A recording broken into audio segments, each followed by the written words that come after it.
Yung adlaw sa tanan guys, nako po, maraming nagpaabot. Si Bato daw ay gusto daw ipaturo sa kaibigan natin kung saan ngayon nagtatago dahil po hindi na daw sumusupot sa Senado. Patay na. Kaya tutugunan kayo, no? Sa lahat po ng gustong makaalam kung saan nagtatago, subukan natin sa kaibigan kung ibubuking po ba niya kung saan natago si Bato de la Rosa ngayon, kung sasabihin po ba niya na saan siya ngayon. Kaibigan, tay, salamat tay, ikaw po pala dito. Tungkol po ito kay Senator Bato de la Rosa, hinahanap po siya ngayon. Kasi hindi na po naka-attend po sa kanilang session po doon sa Senado. Gusto po daw nilang ituro ito para daw malaman at mapuntahan ng mga kasamahan nila. Oo, kasi natakot talaga si Bato siguro kaibigan dahil po sa mga ipinapaabot ni Remulla na may warrant of arrest na. Gusto po daw nilang malaman sa inyo kung may alam po ba kayo. Alam mo? Pero may nagsabi sa atin, nagtatago daw ito doon sa ibang bansa. Wala man daw sa ibang bansa guys. Ibig sabihin nito, saan po siya ngayon? Patay. Alam po ninyo guys, mahirap man ito sabihin, pero bigyan ko kayo ng clue guys, no? Wala si Senator Bato sa city ngayon. Patay na kaibigan, patay pa rin tayo dito. Ha? Bakit po siya natatakot?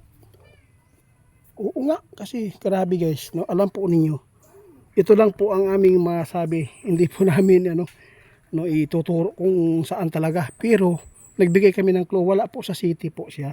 Pero hindi po talaga maganda ang ginawa ni Remulla. Si Remulla isang taong traidor dito sa ating bansa. Dahil po, alam po ninyo ang nangyayari.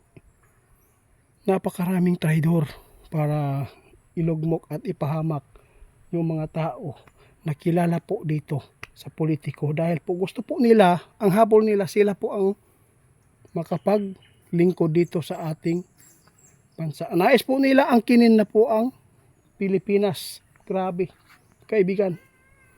Ito po ang totoo guys. Napakasakit isipin ha. Hindi nyo alam, lahat man tayo nagkakamali. Pero ang hindi lang maganda, ang kanilang ginagawa. Kaya mag-ingat po ang mga OFW. Hindi naman po natin na sinasabi lahat-lahat ng mga OFW, mga traidor. Pero ito po ang kadalasan na nangyayari sa ibang bansa. Mismo kapwa ni mong Pilipino mo na traidor sa imuha. Mag-amping mo. Di ba kaibigan?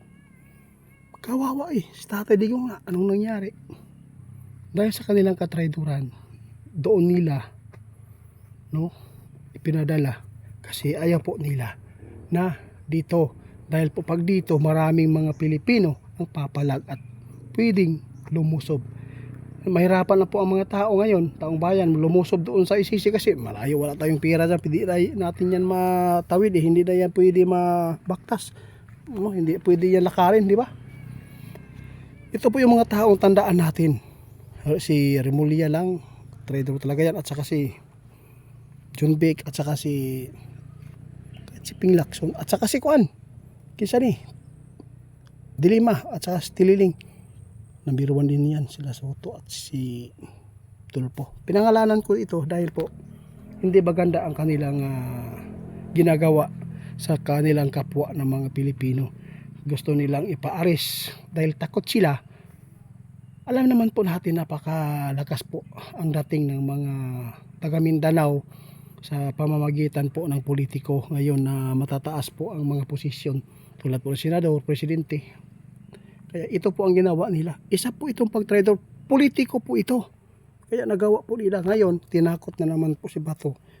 Kaya ito hindi pa lumabas ang warrant of arrest. Kasi po yung warrant of arrest, sila Remulla at Tililing ang ipasimuno at dilima para ito ay Kaibigan, salamat ha. Pero kaibigan, marami nagtanong, pwede pa ba talaga makuha si Tatay Digong doon? Ito po si kaibigan nagsabi, anytime po yan guys. makapangyarihan po ang ating batas din.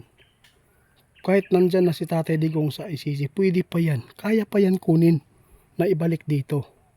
No? Kaya pa daw. Kung walang traidor. Ang problema, may traidor eh.